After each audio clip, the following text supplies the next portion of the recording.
ನಮಸ್ಕಾರ ವಿದ್ಯಾರ್ಥಿಗಳೇ, ನೀವೆಲ್ಲರೂ ಚೆನ್ನಾಗಿ ಕೆಲಸ ಮಾಡುತ್ತಿದ್ದೀರಿ ಎಂದು ಭಾವಿಸುತ್ತೇವೆ. ನಾನು ಮೌನಿಕಾ.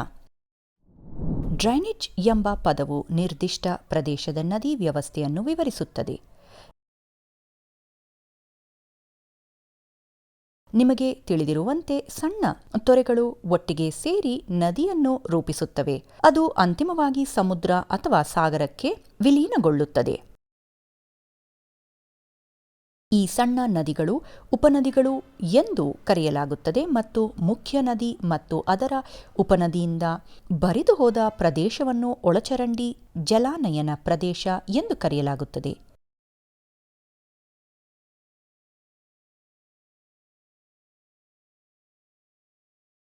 ನಿನಗೆ ಗೊತ್ತೇ? ಅಮೆಜಾನ್ ನದಿಯು ವಿಶ್ವದ ಅತಿ ದೊಡ್ಡ ನದಿ ಜಲನಯನ ಪ್ರದೇಶವನ್ನು ಹೊಂದಿದೆ ಮತ್ತು ಗಂಗಾ ನದಿಯು ಭಾರತದಲ್ಲಿ ಅತಿ ದೊಡ್ಡ ನದಿ ಜಲಾನಯನ ಪ್ರದೇಶವನ್ನು ಹೊಂದಿದೆ. ಎರಡು ಒಳಚರಂಡಿ ಜಲನಯನ ಪ್ರದೇಶಗಳನ್ನು ಬೇರ್ಪಡಿಸುವ ಪರ್ವತ ಅಥವಾ ಎತ್ತರದ ಪ್ರದೇಶವನ್ನು ನೀರಿನ ವಿಭಜನೆ ಎಂದು ಕರೆಯಲಾಗುತ್ತದೆ.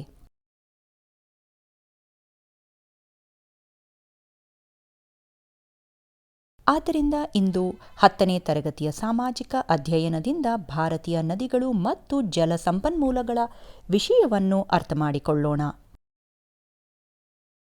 ಕಲಿಕೆಯ ಫಲಿತಾಂಶಗಳು. ನೀವು ತಿಳಿದುಕೊಳ್ಳಲು ಸಾಧ್ಯವಾಗುತ್ತದೆ. ನದಿಯ ಕೆಲಸ ಮತ್ತು ಭಾರತದ ನದಿ ವ್ಯವಸ್ಥೆ. ಹಿಮಾಲಯ ನದಿಗಳು.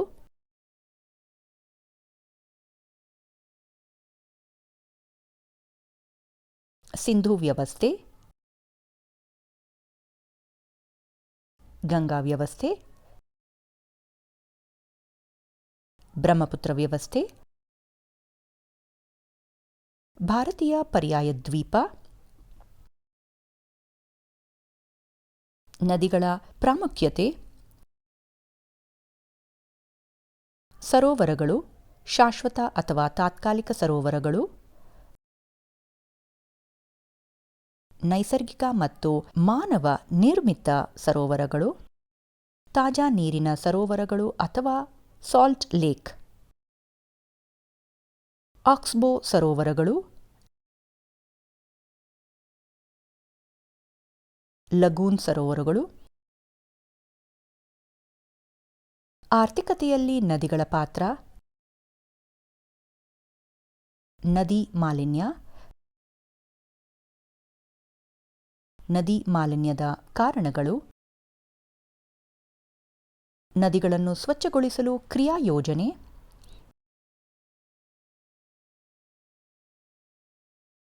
ಪ್ರಮುಖ ಪದಗಳು. ಉಪನದಿ, ದೊಡ್ಡ ನದಿ ಅಥವಾ ಸರೋವರಕ್ಕೆ ಹರಿಯುವ ನದಿ ಅಥವಾ ಸ್ಟ್ರೀಮ್. ಒಳಚರಂಡಿ. ಒಳಚರಂಡಿ ಒಂದು ಸ್ಥಳದಿಂದ ನೀರು ಅಥವಾ ಇತರ ದ್ರವಗಳನ್ನು ಹರಿಸುವ ವ್ಯವಸ್ಥೆ ಅಥವಾ ಪ್ರಕ್ರಿಯೆಯಾಗಿದೆ. ಮೆಂಡರ್, ನದಿಯ ಅಂಕುಡೊಂಕಾದ ವಕ್ರರೇಖೆ ಅಥವಾ ಬಾಗುವಿಕೆ. ದೀರ್ಘಕಾಲಿಕ ನದಿ, ವರ್ಷವಿಡೀ ಹರಿಯುವ ನದಿಗಳೇ ದೀರ್ಘಕಾಲಿಕ ನದಿಗಳು.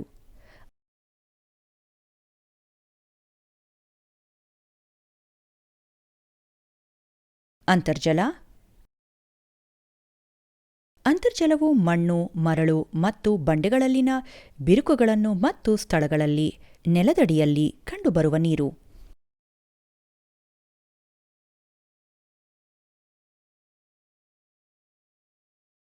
ನಾವು ಪರಿಕಲ್ಪನೆಯ ನಕ್ಷೆಯನ್ನು ಗಮನಿಸೋಣ.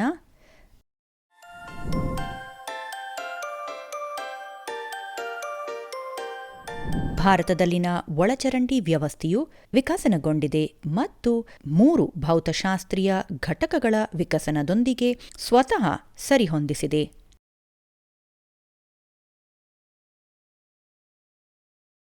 ಹಿಮಾಲಯ.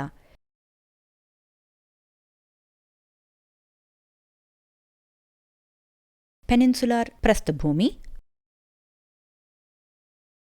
ಮತ್ತು ಇಂಡೋ-ಗಂಗಾ ಬಯಲು.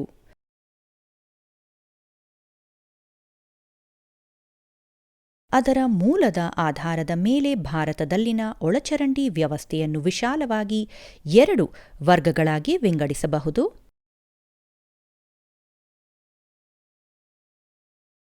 ಹಿಮಾಲಯ ನದಿಗಳು.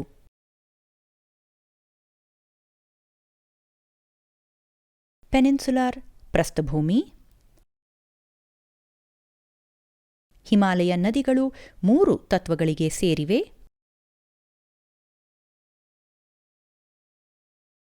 ಸಿಂಧೂ, ಗಂಗಾ ಮತ್ತು ಬ್ರಹ್ಮಪುತ್ರ.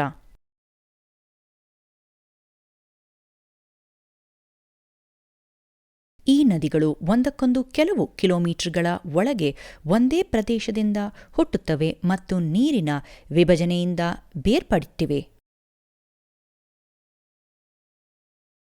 ಅವು ಮೊದಲು ಪರ್ವತಗಳ ಮುಖ್ಯ ಅಕ್ಷಕ್ಕೆ ಸಮಾನಾಂತರವಾಗಿ ಹರಿಯುತ್ತದೆ. ನಂತರ ಅವರು ಉತ್ತರ ಭಾರತದ ಬಯಲು ಪ್ರದೇಶವನ್ನು ತಲುಪಲು ಬೃಹತ್ ಪರ್ವತ ಸರಪಳಿಯ ಮೂಲಕ ದಕ್ಷಿಣದ ಕಡೆಗೆ ಹಠಾತ್ ಬಾಗುವಿಕೆಯನ್ನು ತೆಗೆದುಕೊಳ್ಳುತ್ತಾರೆ. ಈ ಪ್ರಕ್ರಿಯೆಯಲ್ಲಿ ಅವರು ಆಳವಾದ ವಿ ಆಕಾರದ ಕಣಿವೆಗಳನ್ನು ಕೆತ್ತಿದ್ದಾರೆ. ಇದನ್ನು ಸಿಂಧೂ ಮತ್ತು ಬ್ರಹ್ಮಪುತ್ರ ನದಿಗಳು ಚೆನ್ನಾಗಿ ಪ್ರದರ್ಶಿಸುತ್ತವೆ.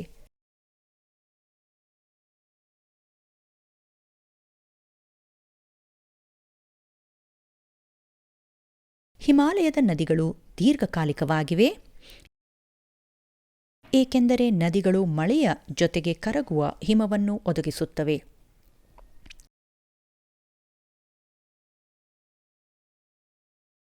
ಸಿಂಧೂ ವ್ಯವಸ್ಥೆ.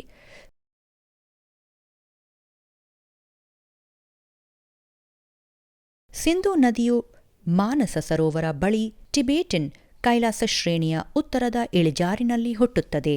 ಇದು ಟಿಬೆಟ್ ಮೂಲಕ ವಾಯುವ್ಯ ಮಾರ್ಗವನ್ನು ಅನುಸರಿಸುತ್ತದೆ. ಇದು ಜಮ್ಮು ಮತ್ತು ಕಾಶ್ಮೀರದಲ್ಲಿ ಭಾರತೀಯ ಪ್ರದೇಶವನ್ನು ಪ್ರವೇಶಿಸುತ್ತದೆ. ಭಾರತದಲ್ಲಿ ಸಿಂಧೂ ನದಿಯ ಮುಖ್ಯ ಉಪನದಿಗಳೆಂದರೆ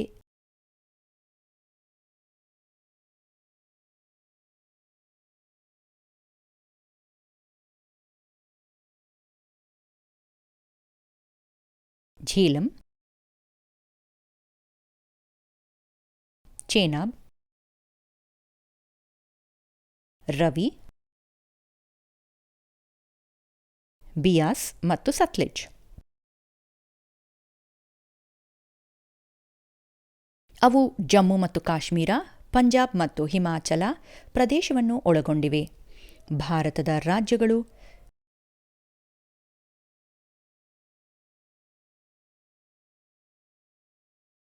ಗಂಗಾ ವ್ಯವಸ್ಥೆ. ಗಂಗಾ ಅವಳಿ ಮೂಲಗಳನ್ನು ಹೊಂದಿದೆ. ಮುಖ್ಯ ಮೂಲವೆಂದರೆ ಗಂಗೋತ್ರಿ ಹಿಮನದಿ. ಇದನ್ನು ಭಾಗೀರಥಿ ಎಂದು ಕರೆಯಲಾಗುತ್ತದೆ.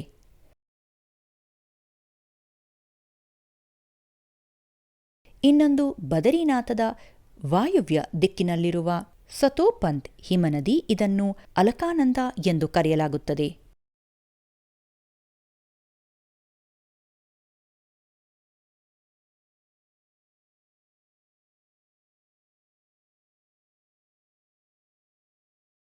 ಇವೆರಡು ದೇವ ಪ್ರಯಾಗದಲ್ಲಿ ಸೇರಿ ಹರಿದ್ವಾರದ ಬೆಟ್ಟಗಳಿಂದ ಹೊರಹೊಮ್ಮುವ ಗಂಗಾ ನದಿಯನ್ನು ರೂಪಿಸುತ್ತವೆ.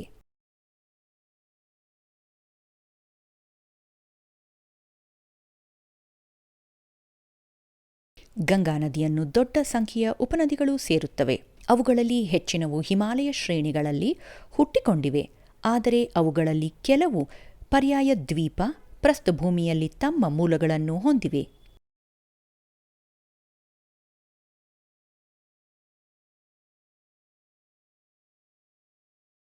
ಬ್ರಹ್ಮಪುತ್ರ ವ್ಯವಸ್ಥೆ. ಬ್ರಹ್ಮಪುತ್ರ ಟಿಬೇಟ್ನಲ್ಲಿ ಸಾಂಗ್ಪೋ ಎಂದು ಕರೆಯಲಾಗುತ್ತದೆ.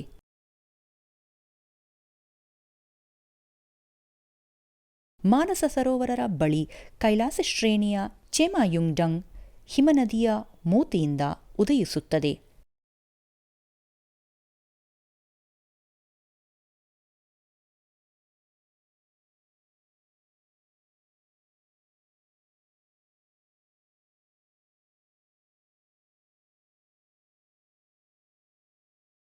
ಇದು ದಕ್ಷಿಣ ಟಿಬೆಟ್ ಮೂಲಕ ಪೂರ್ವಕ್ಕೆ ಹರಿಯುತ್ತದೆ. ಲಾಟ್ಸೆ ಝಾಂಗ್ ಬಳಿ ಇದು ಸುಮಾರು 640 ಕಿಲೋಮೀಟರಷ್ಟು ವಿಶಾಲವಾದ ಸಂಚಾರ ಮಾಡಬಹುದಾದ ಚಾನೆಲ್ ಆಗಿ ತೆರೆದುಕೊಳ್ಳುತ್ತದೆ. ಅದರ ನಂತರ ನದಿಯು ರಾಪಿಡ್ಗಳು ಅನುಕ್ರಮವಾಗಿ ಭೇದಿಸುತ್ತದೆ. ಇದು ಭಾರತದಲ್ಲಿ ಅರುಣಾಚಲ ಪ್ರದೇಶದ ಮೂಲಕ ನೈಋತ್ಯದಲ್ಲಿ ಒಂದು ದೊಡ್ಡ ಲೂಪ್ನಲ್ಲಿ ಪ್ರವೇಶಿಸುತ್ತದೆ. ಮೊದಲು ಸಿಯಾಂಗ್ ಮತ್ತು ನಂತರ ದಿಹಾಂಗ್ ಎಂದು ಅಸ್ಸಾಂ ಕಣಿವೆಯಲ್ಲಿ ಹೊರಹೊಮ್ಮುತ್ತದೆ.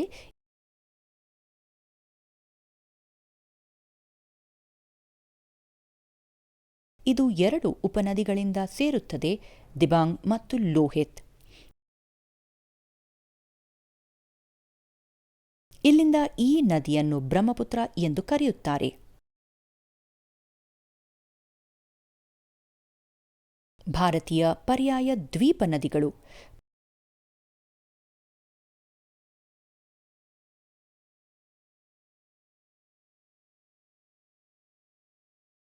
ಪಶ್ಚಿಮ ಘಟ್ಟದಿಂದ ಹೊರಬಂದು ಪೂರ್ವಾಭಿಮುಖವಾಗಿ ಹರಿದು ಬಂಗಾಳ ಕೊಲ್ಲಿಯಲ್ಲಿ ವಿಲೀನಗೊಳ್ಳುವ ನದಿಗಳನ್ನು ಪೂರ್ವಕ್ಕೆ ಹರಿಯುವ ನದಿಗಳು ಎಂದು ಕರೆಯಲಾಗುತ್ತದೆ. ಪಶ್ಚಿಮ ಘಟ್ಟಗಳು ಪ್ರಮುಖ ಪರ್ಯಾಯ ದ್ವೀಪದ ನದಿಗಳ ನಡುವಿನ ನೀರಿನ ವಿಭಜನೆಯಾಗಿದ್ದು, ಬಂಗಾಳ ಕೊಲ್ಲಿಯಲ್ಲಿ ತಮ್ಮ ನೀರನ್ನು ಹೊರಹಾಕುತ್ತವೆ ಮತ್ತು ಅರಬ್ಬಿ ಸಮುದ್ರವನ್ನು ಸೇರುವ ಸಣ್ಣ ನದಿಗಳಾಗಿವೆ.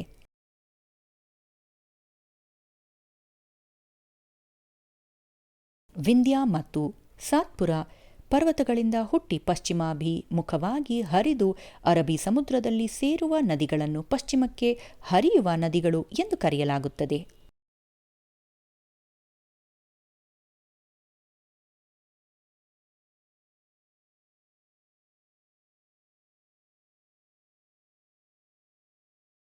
ನರ್ಮದಾ ಮತ್ತು ತಪತಿಯನ್ನು ಹೊರತುಪಡಿಸಿ ಹೆಚ್ಚಿನ ಪೆನಿನ್ಸುಲಾರ್ ನದಿಗಳು ಪಶ್ಚಿಮದಿಂದ ಪೂರ್ವಕ್ಕೆ ಹರಿಯುತ್ತದೆ.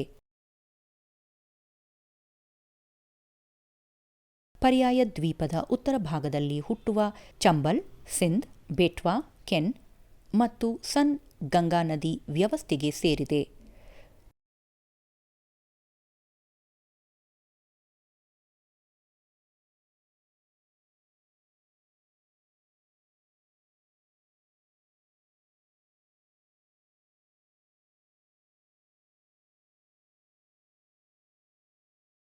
ಪರ್ಯಾಯ ದ್ವೀಪ ಒಳಚರಂಡಿಯ ಇತರ ಪ್ರಮುಖ ನದಿ ವ್ಯವಸ್ಥೆಗಳೆಂದರೆ ಮಹಾನದಿ, ಗೋದಾವರಿ, ಕೃಷ್ಣಾ ಮತ್ತು ಕಾವೇರಿ.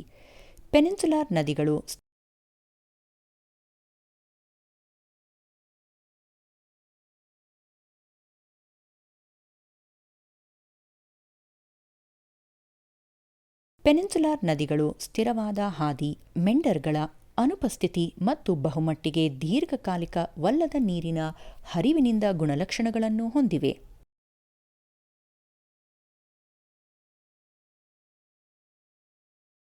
ಗೋದಾವರಿಯು ಪರ್ಯಾಯ ದ್ವೀಪದ ಅತಿದೊಡ್ಡ ನದಿ ವ್ಯವಸ್ಥೆಯಾಗಿದೆ.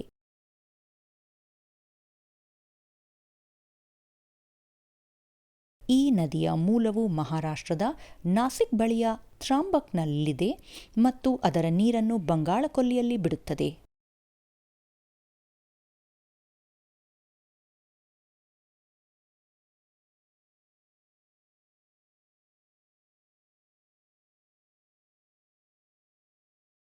ನರ್ಮದಾ ನದಿ ಮಧ್ಯಪ್ರದೇಶದ ಅಮರಕಂಟಕ್ ಬೆಟ್ಟಗಳಲ್ಲಿ ಉಗಮಿಸುತ್ತದೆ.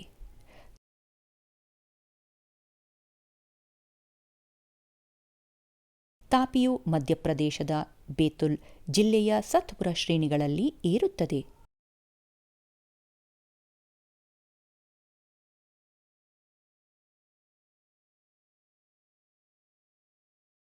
ಛತ್ತೀಸ್ಗಢದ ಮಲೆನಾಡಿನಲ್ಲಿ ಮಹಾನದಿ ಹುಟ್ಟುತ್ತದೆ.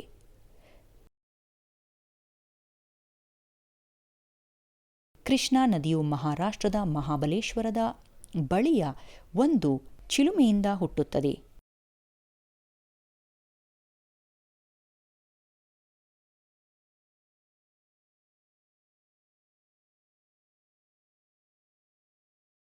ಕಾವೇರಿ ನದಿಯು ಪಶ್ಚಿಮ ಘಟ್ಟಗಳ ಬ್ರಹ್ಮಗಿರಿ ಶ್ರೇಣಿಯಲ್ಲಿ ಹುಟ್ಟುತ್ತದೆ.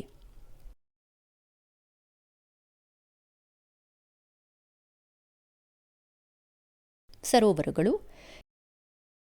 ನೀರಿನ ದೊಡ್ಡ ಜಲಾಶಯವನ್ನು ಸರೋವರಗಳು ಎಂದು ಕರೆಯಲಾಗುತ್ತದೆ. ಇದು ನೈಸರ್ಗಿಕ ಅಥವಾ ಮಾನವ ನಿರ್ಮಿತವಾಗಿರಬಹುದು. ನಮ್ಮ ದೇಶದಲ್ಲಿ ಅನೇಕ ಸರೋವರಗಳಿವೆ.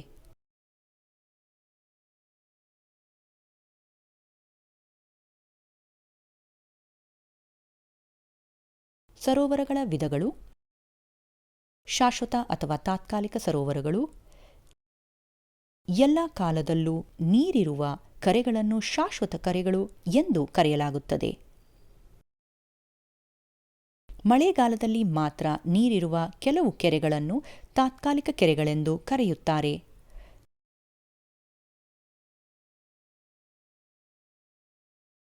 ನೈಸರ್ಗಿಕ ಮತ್ತು ಮಾನವ ನಿರ್ಮಿತ ಸರೋವರಗಳು.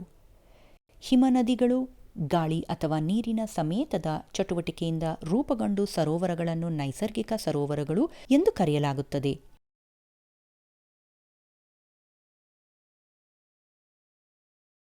ಉದಾಹರಣೆ: ದಾಲ್ ಮತ್ತು ವುಲರ್ ಸರೋವರ, ಶ್ರೀನಗರ, ಭೀಮ್ತಾಲ್ ಮತ್ತು ನೈನಿತಾಲ್, ಉತ್ತರಾಖಂಡ.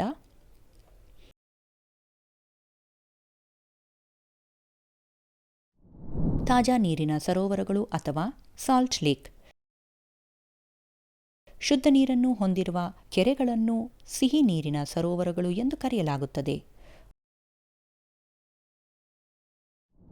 ಉದಾಹರಣೆಗೆ ದಾಲ್ ಮತ್ತು ವುಲರ್ ಸರೋವರ, ಶ್ರೀನಗರ, ಭೀಮ್ತಾಲ್ ಮತ್ತು ನೈನಿತಾಲ್, ಉತ್ತರಾಖಂಡ.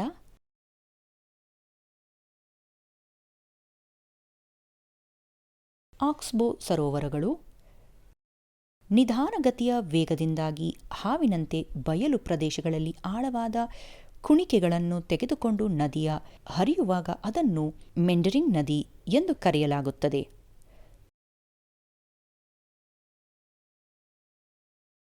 ಸ್ವಲ್ಪ ಸಮಯದ ನಂತರ ಈ ಕುಣಿಕೆಗಳನ್ನು ಮುಖ್ಯ ನದಿಯಿಂದ ಕತ್ತರಿಸಲಾಯಿತು. ಈ ಕತ್ತರಿಸಿದ ಕುಣಿಕೆಗಳನ್ನು ಎತ್ತಿನ ಬಿಲ್ಲು ಸರೋವರಗಳು ಎಂದು ಕರೆಯಲಾಗುತ್ತದೆ. ಲಗೂನ್ ಸರೋವರಗಳು. ತಡೆಗೋಡೆ, ಹವಳದ ಬಂಡೆ ಅಥವಾ ಯಾವುದೇ ನೈಸರ್ಗಿಕ ತಡೆಗೋಡೆಯಿಂದ ದೊಡ್ಡ ಜಲಮೂಲದಿಂದ ಬೇರ್ಪಟ್ಟಾಗ ಸರೋವರವು ರೂಪುಗೊಂಡಾಗ ಅದನ್ನು ಲಗೂನ್ ಸರೋವರ ಎಂದು ಕರೆಯಲಾಗುತ್ತದೆ.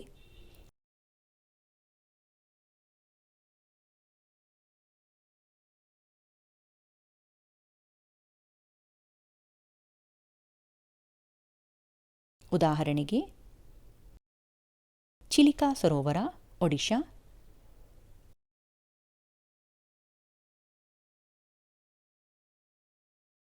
ಪುಲಿಕಾಟ್, ತಮಿಳುನಾಡು ಸರೋವರ ಮತ್ತು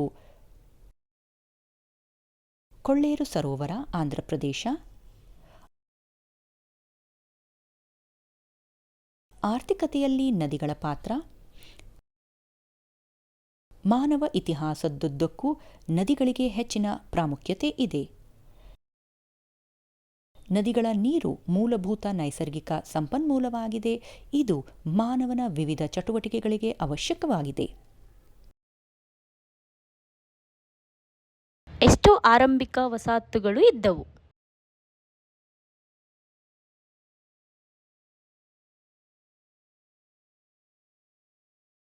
ಹರಪ್ಪನ್ ನಾಗರಿಕತೆ ಅಥವಾ ಮೆಸೊಪೊಟೇಮಿಯಾ ನಾಗರಿಕತೆಯಂತಹ ನದಿ ತೀರದಲ್ಲಿ ಅನೇಕ ಆರಂಭಿಕ ವಸಾಹತುಗಳನ್ನು ಸ್ಥಾಪಿಸಲಾಯಿತು. ದೇಶದ ಆರ್ಥಿಕತೆಯನ್ನು ಅಭಿವೃದ್ಧಿಪಡಿಸುವ ನೀರಾವರಿ, ನೌಕಾಯಾನ, ಜಲವಿದ್ಯುತ್ ಉತ್ಪಾದನೆ ಇತ್ಯಾದಿಗಳಿಗೆ ನದಿಗಳನ್ನು ಬಳಸಲಾಗುತ್ತದೆ.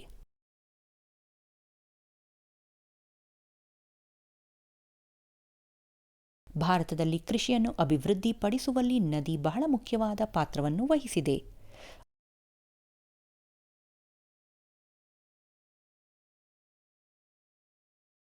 ಅವು ಫಲವತ್ತಾದ ಬಯಲು ಪ್ರದೇಶಗಳನ್ನು ಒದಗಿಸುವುದಲ್ಲದೆ ನೀರಾವರಿಗಾಗಿ ನೀರನ್ನು ಸಹ ಒದಗಿಸುತ್ತದೆ.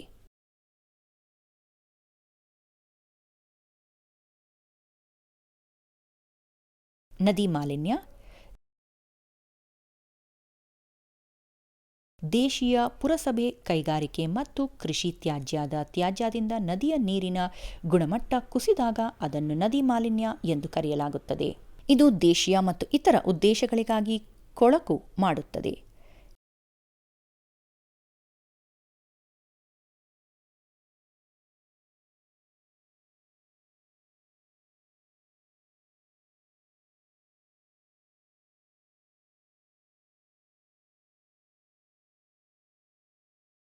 ನದಿ ಮಾಲಿನ್ಯದ ಕಾರಣಗಳು: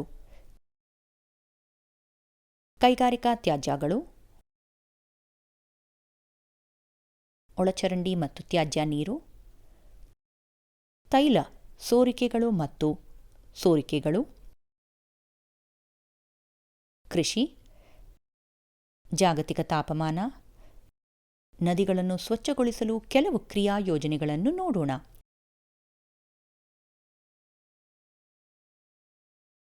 ಸಾವಿರದ 1985ರಲ್ಲಿ ಗಂಗಾ ಕ್ರಿಯಾ ಯೋಜನೆಯನ್ನು ಪ್ರಾರಂಭಿಸುವುದರೊಂದಿಗೆ ದೇಶದಲ್ಲಿ ನದಿ ಶುದ್ಧೀಕರಣ ಕಾರ್ಯಕ್ರಮವನ್ನು ಪ್ರಾರಂಭಿಸಲಾಯಿತು.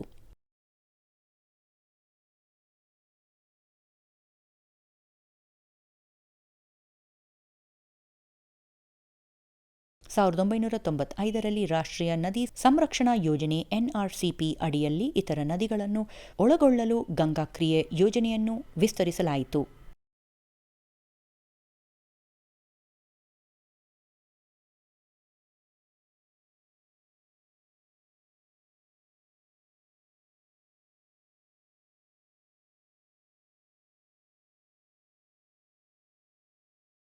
ಮಾಲಿನ್ಯ ವಿವರಣೆ ಕಾರ್ಯದ ಅನುಷ್ಠಾನದ ಮೂಲಕ ದೇಶದ ಪ್ರಮುಖ ನೀರಿನ ಮೂಲಗಳಾದ ನದಿಗಳ ನೀರಿನ ಗುಣಮಟ್ಟವನ್ನು ಸುಧಾರಿಸುವುದು NRCPಯ ಉದ್ದೇಶವಾಗಿದೆ.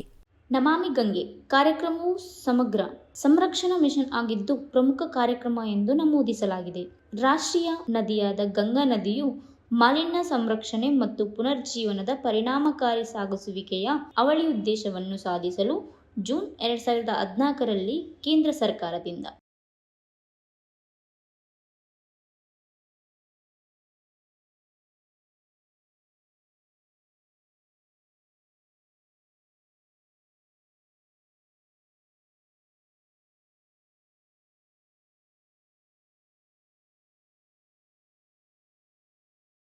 ನಮಾಮಿ ದೇವಿ ನರ್ಮದೆ ಎಂಬ ಹೆಸರಿನ ಯೋಜನೆಯಿಂದ ಮಧ್ಯಪ್ರದೇಶ ಸರ್ಕಾರವು ನರ್ಮದಾ ನದಿ ಸಂರಕ್ಷಣಾ ಮಿಷನ್ ಅನ್ನು ಕೈಗೊಂಡಿದೆ.